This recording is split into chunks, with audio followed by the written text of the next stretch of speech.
Hello, guys. Welcome back to my YouTube channel.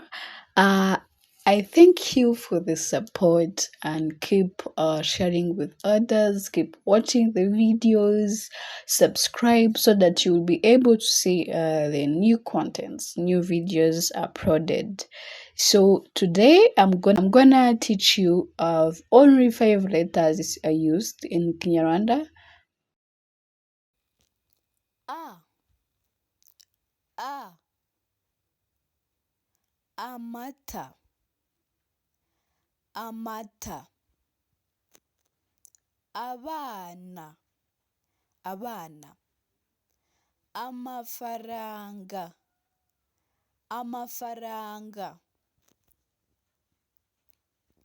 abantu, abagenzi, amabara, amagi, amasahani,